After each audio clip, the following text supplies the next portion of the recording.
Okay, so everyone is quiet now. I've muted everybody. January, were you saying something? Okay, all right. Okay.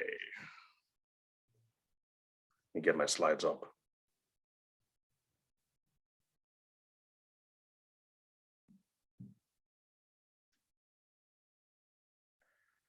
Darn it.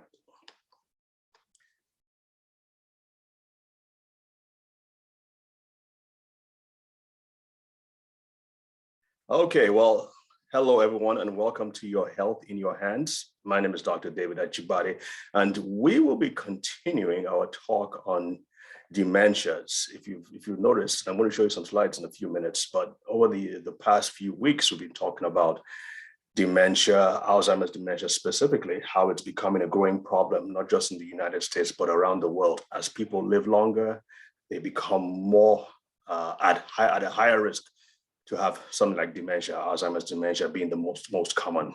And this is considered to be, shall we say, I use the term big bad wolf, because it seems like it has stumped the best medical scientists. People say this is the one disease that cannot be prevented, it cannot be controlled, it cannot even be slowed, and it certainly cannot be treated. And once a person has been diagnosed with Alzheimer's disease, on average, a person dies in about 7 to 9 years. Most people fewer in a shorter time than that, unless something extraordinary is done. And we've been talking about some of the scientists who have come up with some really, really good approaches to Alzheimer's disease. One of them is Dr. Dale Bredesen, and I'll show you his book in a minute, and I'll show you some of the results he's been having. I'll also be talking about our particular approach to Alzheimer's disease, being the Brain and Body Foundation, because our approach is, in my opinion, what fits in a third world developing country like Nigeria and other African countries, where we don't have access to all the super duper tests, the experts, the establishments, so that we can really monitor and treat accordingly. But the good thing is that if we understand how the body works and what things are going wrong and that cause you to have dementia or cause someone to have dementia, we can actually intelligently address those things as we come along. Last week, we talked about toxins, and the topic was Under Siege, and we talked about the toxins that affect the brain and the body. I believe that we talked about the balance of life, how different hormones, we mentioned 7 of them, the 7 hormones that mostly affect your brain, either for better or for worse. But today, I want to talk about stress. It's kind of like a subsection of the balance of life, of the hormones. But we're talking this one with the hormones, where the hormones are concerned, it's pretty much everything. But in this particular area, we're going to be talking about emotional stress, how you think, how you feel, and how you respond to the environment and to circumstances around you, how you interpret those things, and how those interpretations can affect your brain and your body, and how that eventually can lead to dementia if care is not taken. So let's get into it. I'm going to share my screen now, and then we will get into the actual presentation. Okay, where's my screen? All right, no, that's not it. Okay, no, that's not it. Brain on fire.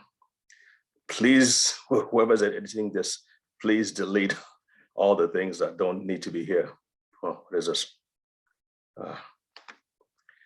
What is this? Okay, now take that there. Okay. All right. Okay, so here we go.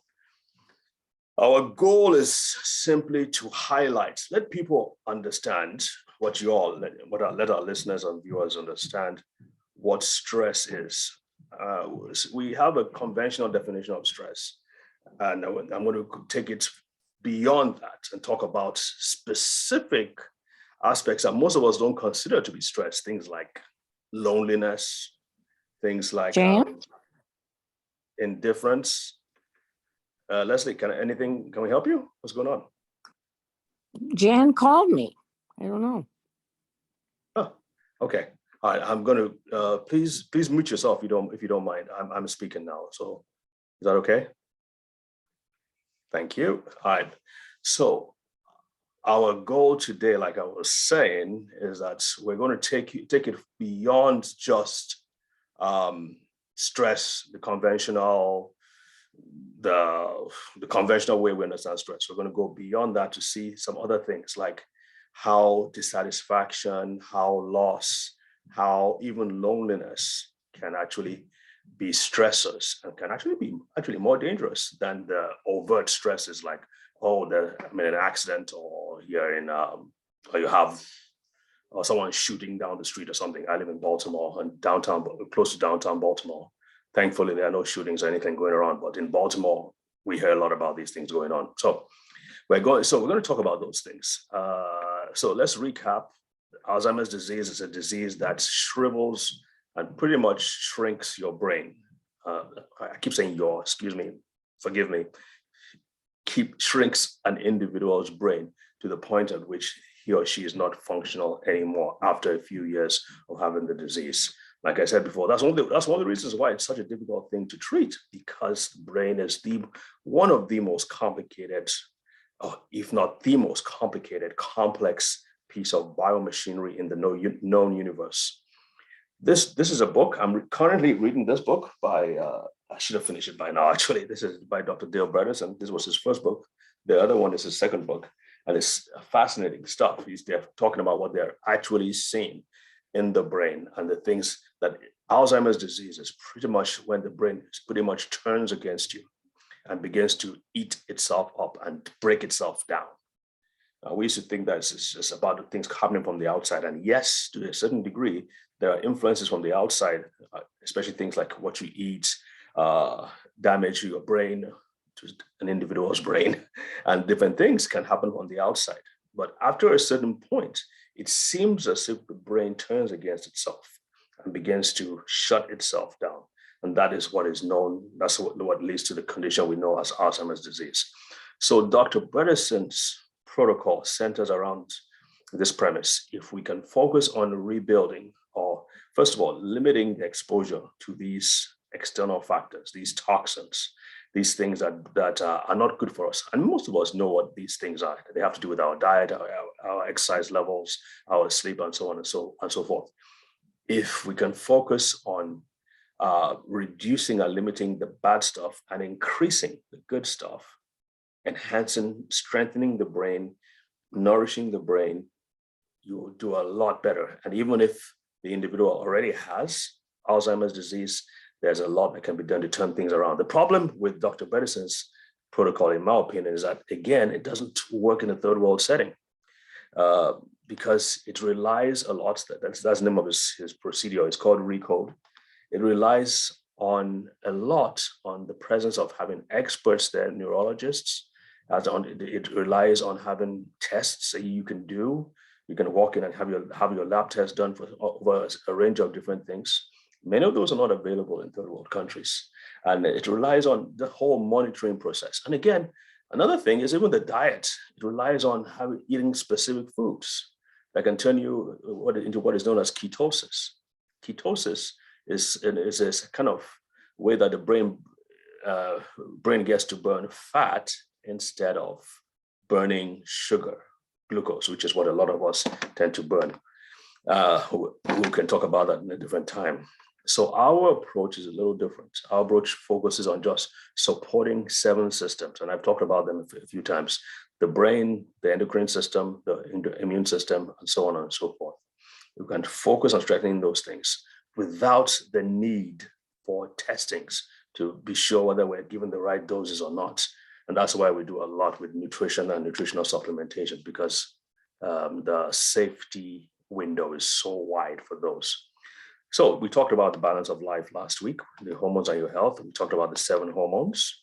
I'm just rushing through these. If you haven't watched them, or if you want to recap, you can go to our website, or if you are on our email list, we will send it to you free of charge, which we've been trying to do. Okay, so let's talk about today's topic, which is the brain on fire. See how much time we have. So by 8:30, I guess. All right, so let's talk about the brain on fire. And I just want to say this real quick. So this is not my original idea, original title. I got this idea from Dr. Barry Sears. He's one of the authorities when it comes to hormones. He has some of the best omega-3s in the world. We use them with our kids in Nigeria. He did a topic for when we were doing webinars many years ago. He did a topic for us called The Brain on Fire. Then later on, I actually saw a movie called The Brain on Fire, in which it was like an autoimmune condition in which the immune system was attacking the brain of this young lady. And she was having some really psychiatric condition, really bad psychiatric breakdowns, or what's the word now? Psychiatric breakdown, breakup. Probably need some nutritional supplements. Anyway, and I kind of like that title. And I think it applies here because I have a personal experience when I felt that my brain was on fire when I went through a really stressful period of time. More on that later. Definition of stress. Stress is a physical and emotional reaction that people can experience as they encounter changes in life. Now, this seems like a really, really, really bland title, right? I mean, it's like, what does that even mean? Yeah, I move homes, I move from one place to the other. That's stressful, yes. But it doesn't rise to the point of which we're now start worrying about our brains being on fire or our bodies shutting down or functioning differently. So I think a more apt definition would be stress is a situation or a condition in which your brain and your body are reacting to a problem, but the problem is overwhelming. It's beyond your body's natural abilities to cope.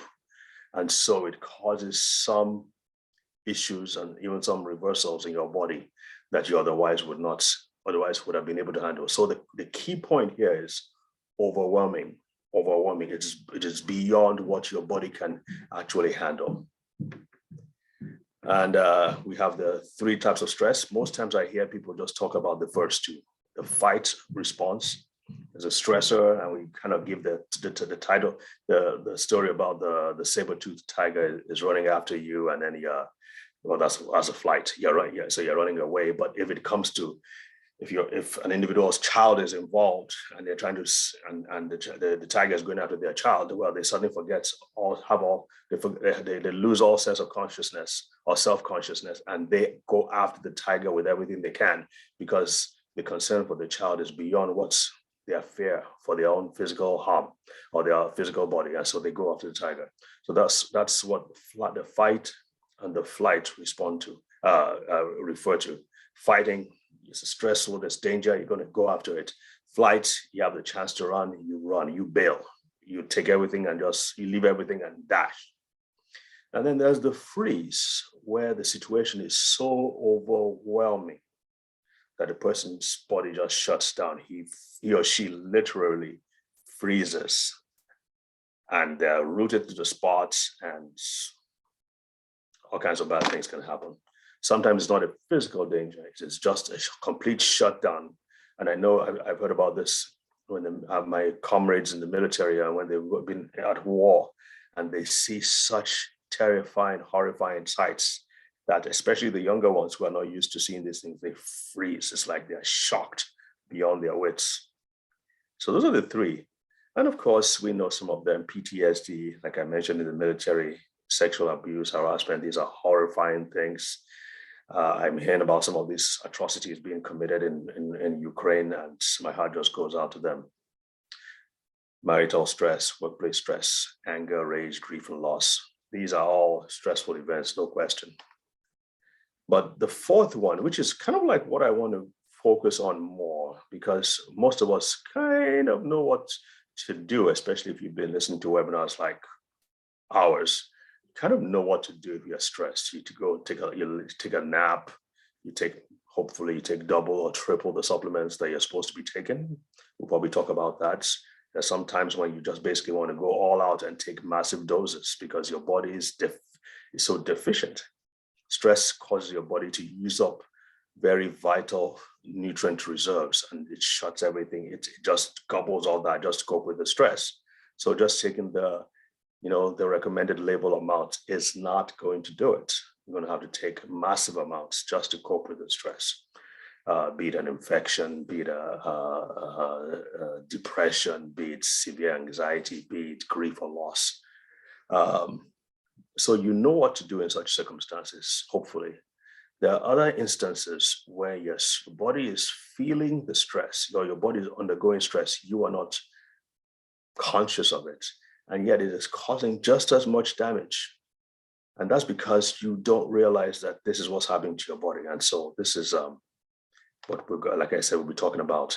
I like to call it the grind or strain. And the picture that comes to me is a car.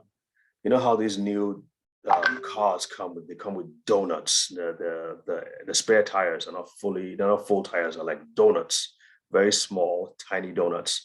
And they're only meant to be used for maybe a few miles, like 50 miles. And then you're supposed to get it replaced with the correct tire. If you don't, and you keep on using that tire year in, year out, well, it's going to cause a strain on the axle and the body of the car and can cause further damage because that donut was not meant to work with the car. So in a way, that's kind of like what happens. It takes a little longer, or sometimes much longer. You might be just operating suboptimally. You might be dealing with an issue that is just eating away at you. Some of them could be this, could be regrets. You missed an opportunity and you're seeing the effects of that opportunity. It's eating away at you. There could be loss, it could be guilt. You probably told a lie and you feel you need to go and make up and come out and fess up to the person, and you're conflicted, you don't want to do that. It's eating away at you, you're not doing anything about it. Number two, marital dissatisfaction. You may not be stressed. You may not have any hostility. There might not be sexual or physical abuse in the home, but it's that grinding dissatisfaction going on. Of course, that doesn't mean that it's an excuse for a dissolution of the marriage. You might need to have counseling and all that. I'm just giving examples. Number three, this is coming up a lot: racism, poverty, unemployment. Those who are falling further and further and further behind because of where they live, because of their skin color, because of the environment in which they live. These are things that are operating in the background. So loneliness, I actually read a book on loneliness in which they're showing how not just living alone, and I want to separate that from loneliness. You can be alone and not feel lonely. You might have a very vibrant social life, but loneliness is when either you're alone or you're with another family, but you're not connecting, you're not socially connecting, and you're feeling left out. And they found out that that can actually go as deep as into the cells and the genes and actually affect and damage the DNA. Can you imagine that? Can actually affect the DNA of the individual and eventually cause long-term problems like cancer and heart disease. So those are things that I really want to kind of like bring up. And I just want to quickly throw in my story here. You probably heard it before. So after spending 10 years in the US, US, I had to go back home, issues with my visa. It was at a bad time in my life where trying to build a business, everything caved in. I lost everything. I thought I lost everything. I had to go back to Nigeria. And I'm the firstborn son. There's a lot expected from people in my position. And I came back short. And I had a lot of regrets. I felt that there were opportunities that I didn't take advantage of, which I should have. I felt there was unfinished business. I went back with nothing. I was penniless and broke. I felt I had let everybody down, especially my parents and my family. And I got to tell you, day in, day out, it was like my brain was actually on fire. It was like severe heat. I felt as if somebody had put a cable in me. I was just sucking out the life out of me. I mean, each day was hard to get out of bed, and each day was just hard to continue doing the day, especially when I saw my colleagues, my classmates who were doctors who were doing so well, and I came back with nothing. And so it was terrible. I mean, I used to have severe headaches. I could sleep through a storm. I never had any issues. But when this happened, I was unable to sleep. And eventually I had to turn things around. I realized I had to learn how to apply what I knew. And one of them was to order stuff from the US that I could use to heal my brain, to calm my brain down, to put out the fire. And of course, I had to take practical steps as well, get a job and do different things, and started a company and started a business. That's when we started the foundation. And by the way, that was probably, I mean, in retrospect now, going back was probably the best thing that happened to me, because what I'm doing today and what I and my team are doing in Nigeria and hopefully around the world would never have happened if I hadn't gone back home. The lessons that we've learned have been so important. So I'm grateful that it happened. Wasn't grateful while I was going through it, but I'm grateful that we're in a position now that we can really do a lot of good for children around the world and even for adults as well. These lessons that we're learning now, I mean, like I keep saying, every time I do something, every time I treat, or every time I recommend any specific supplement or nutraceutical or intervention, it's because we've done it, we've tested it over and over and over and over again in children. We've seen the results, and it has been safe and it has been effective. So we're able now to just extrapolate and to apply them in adults. So again, that's probably the best thing that happened to me. After, of course, accepting Jesus Christ as my Lord and Savior, of course. So I guess we'll say that I was having a lot of depression in addition to guilt and fear and regret and all that. So my point is this: these emotions, these feelings don't just stay in one, ephemeral or one out. My words. These feelings, these emotions, they actually have a physical counterpart. They have to actually have a physical effect. And one of them is here. Depression alters the structure of the brain. You won't be able to read all this, but they have identified parts of the brain that are affected, in some cases damaged, when you have chronic depression. And then there's this study that I got on the NIH website, and it says, it's an interesting study. In particular, earlier life depression or depressive symptoms consistently have been shown to be associated with a twofold or greater increase in risk of dementia. And I thought this was very interesting, because they found out too that if it's in an older person, 65 and above, depression does not cause as much damage to the brain.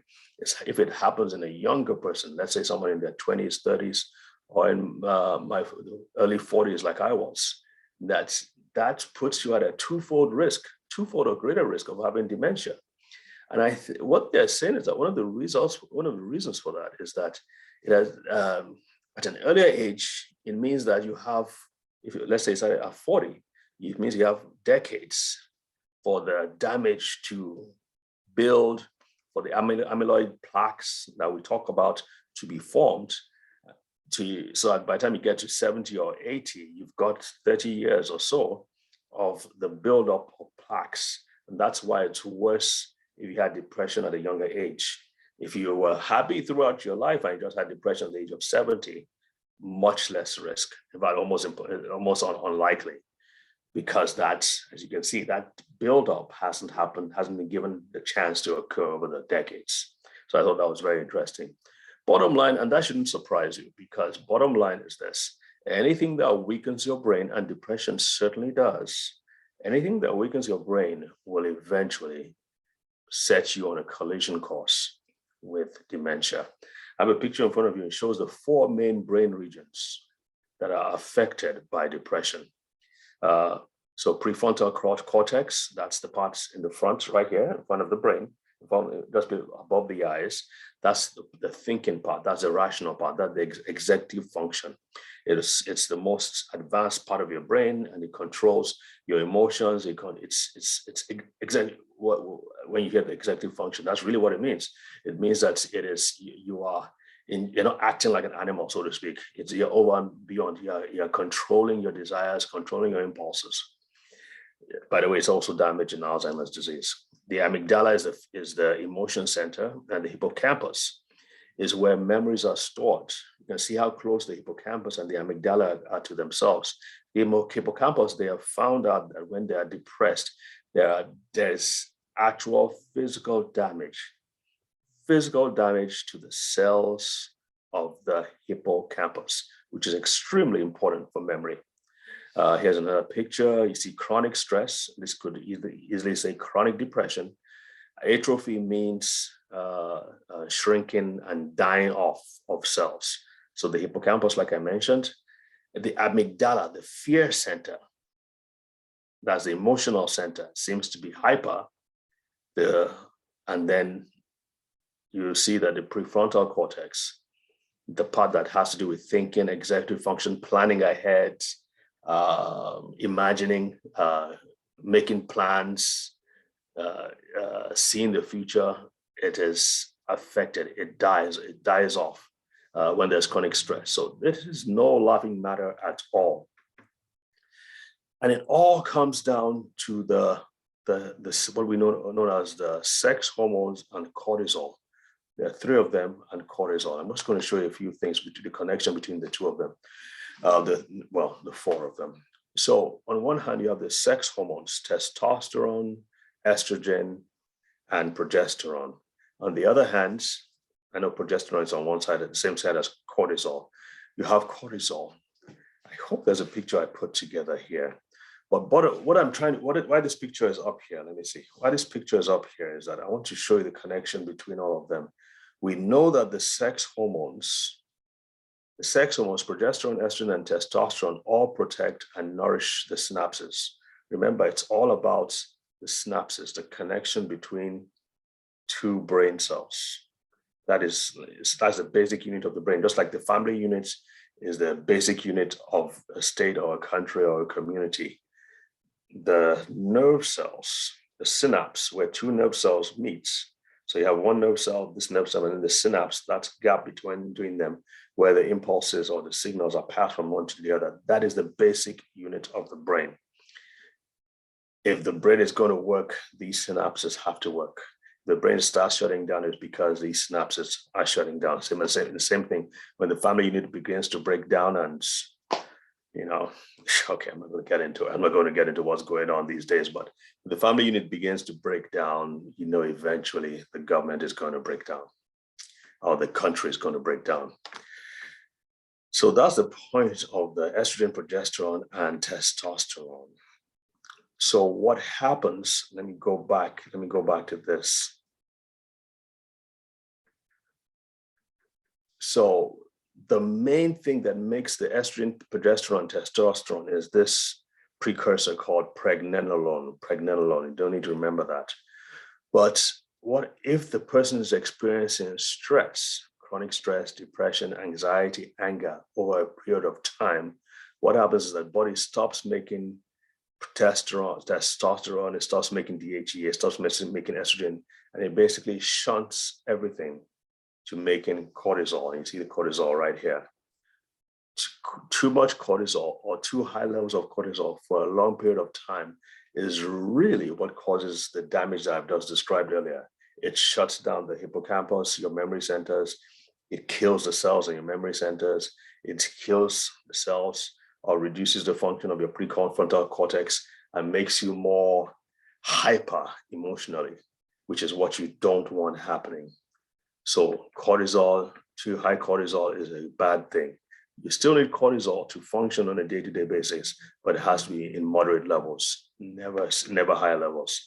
And that's what happens when you have stress. So what you want is that you want the sex hormones to be in good amounts so they can protect these neurons and this synapse.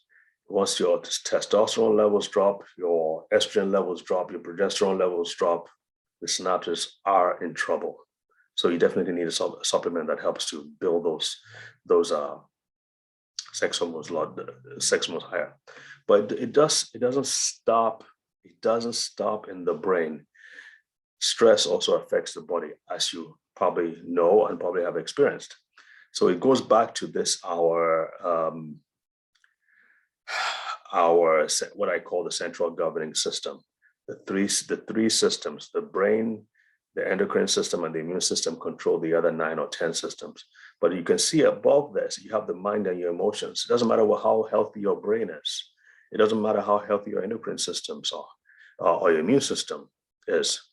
If your emotions are affected, it's going to shut down. It's going to affect the brain and the other systems as well. That's why it's so important, so important to have healthy emotions and be able to know what to do if you're going through a major stressful event. So let's just throw out a few things. We know that if you're stressed all the time, there's a really good chance your blood pressure is going to be unregulated. Most people tend to have high their blood pressure tends to go up higher when they're stressed. In fact, in the military, my colleagues in the military, when I speak to like the doctor in the military, one of my doctor friends, he says that half of the soldiers that go to the war fronts, half of them come back with blood pressure even when they didn't have high blood pressure before. They were okay, the blood pressure was normal. They went to the war front for 6 months, maybe a year, maybe 2. And when they got back, they had persistently high blood pressure. And you know what happens when you have persistently high blood pressure. It affects your body, but it also affects your brain. Of course, it affects your blood sugar regulation and insulin resistance. Insulin resistance is one of high insulin resistance. We'll probably have to talk about that in one of these later on. But high insulin resistance is one of the things that can lead straight on a direct beeline to Alzheimer's disease.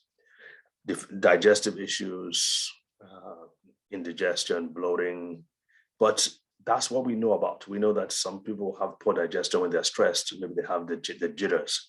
But beyond that, what I feel that doctors really should understand and know is that it actually affects your microbiome, the bugs in your gut that are so important for everything from immune function to metabolism to good moods to even function, to brain function. The microbiome are so important for that. It affects everything. Okay, I'm not going to spend too much time. Obviously, your immune system will be affected. You will have sleep problems. So we'll probably have to do a talk on sleep. There's a lot of interesting studies coming out on sleep. All right, so, and then of course, I just wanted to mention, there's a couple other things that we just have to mention, like the secondary effects of emotional stress. People turn into alcohol, to drug abuse, to all these unwholesome habits because they're stressed and they don't know how to handle it. I heard this really startling statistic where it said that people who take care of elderly people or people who take care of individuals with either autism or Alzheimer's disease or whatever these other conditions that demand 24/7 attention, they tend to have a 42% higher death rate, even if they're in their 40s or their 50s. Because of the toll of just having to take care of their loved one. So it is a big problem. And you begin to calculate the toll, not just the burden of treatment of Alzheimer's disease, but the burden on the economy, the burden on the families and the loved ones. And it's really, really going up high because it's such a demanding disease.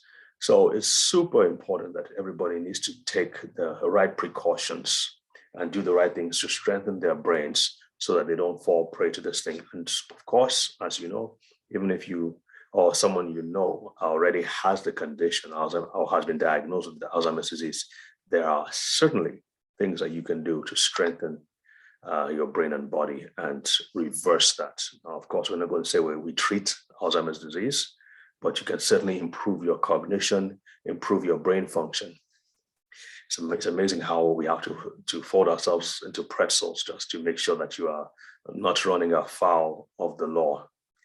One of the things they're finding out too is that those who maybe you've had a very traumatic experience, those who do better are those who have family support immediately or who have good social support.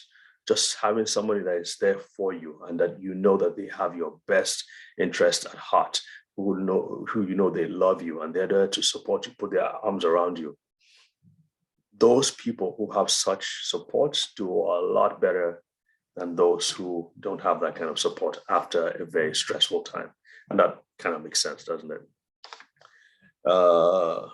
So I'm just wrapping up with some obvious things, but I feel that for the sake of completion, we have to add them. If you're stressed, you're going to end up eating junk foods for the most part. You're not going to take the time to cook wholesome, nutritious foods. You're going to be making bad food choices. And guess what? Those bad food choices will in turn cause you to go deeper and deeper into depression, and therefore you have that vicious cycle. It's a gift that keeps on giving. And of course, if you're depressed, it means that you're not able to detoxify like you should, because your body is always getting rid of toxins. The body's producing toxins, your body's trying to get rid of those toxins, especially at night. If you're stressed out, you're not able to do that. We saw that a lot with kids and with autism. If you had high levels of mercury, you're going to have high levels of certain candida strains that kind of feed on the mercury, and therefore it kind of perpetuates mercury in the body. Similarly, too, in dementia and other conditions, there are forms of dementia that are a result of high levels of fungi and mercury in the body, so that can cause problems. What to do? It looks like we are out of time. So what we're going to say, I'm just going to do a summary of what it's probably going to have to be another presentation, but basically what we're going to do is obvious. You got to put out the fire, especially if you're going through depression or some of the other conditions that we've explained or we've highlighted earlier. The first thing to do is put out the fire. Put out the fire. Put out the fire. There are certainly some really potent nutraceuticals and nutrients that can significantly help you. Obviously, sleep is going to be very important, and I guess I'll talk about the laws of life in our next talk, but you've got to put out the fire, and there are certain nutrients that can help to do that. I just want to leave with this last vignette, or is it a story? So my younger cousin, kidnapping was getting really bad in Nigeria, so he was kidnapped. And I think for about a week or something, we were trying to get him back. We paid the ransom, and then eventually we got him back. He had been brutalized. They had injured him. So we had to go to the hospital. He was on admission in the hospital. And after a long period of time, a few more weeks, we finally got him back home. And he was staying at home.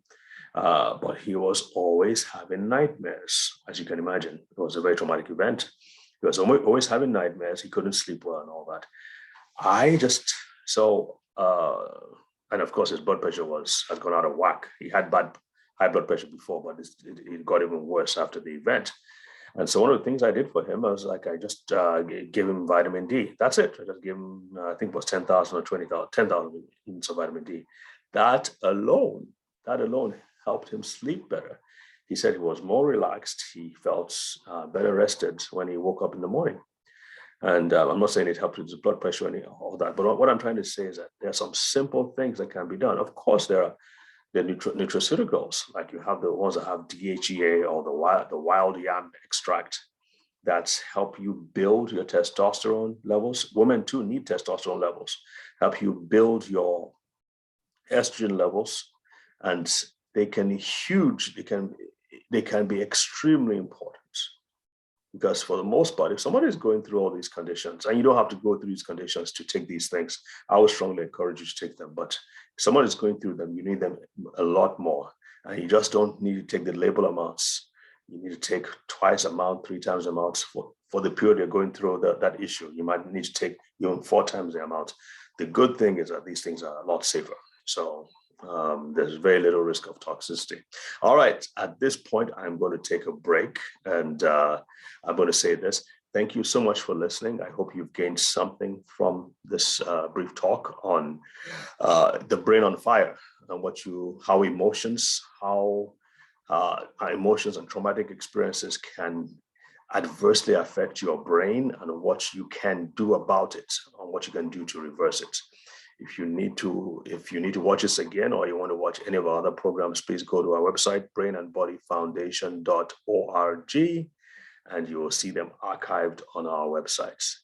If you have any questions, please be sure to reach us on our social media platforms, brainandbodyfoundation.org. Or no, this is just Brain and Body Foundation. Until then, thank you for joining us. God bless. Take care. Bye. Okay. Let's see now. What do we do now? Right. Okay. How do I get this stop share? Huh? Okay. I'm gonna. You guys can. Let me see. Unmute. Okay, so you can all unmute yourselves. I hope you heard everything that we said, though. Oh, we had a few people join. It's Jerry. Yeah. All right, Jerry's on too. I love Jerry. And we have two Jan Johnsons. That is cool. Really? I didn't know Jan. I didn't know Jan could. I think she got knocked off and. Killed herself. Yeah. Jan. Is that what happened, Jan? She froze up anyway. Yeah. Anybody want to take the mics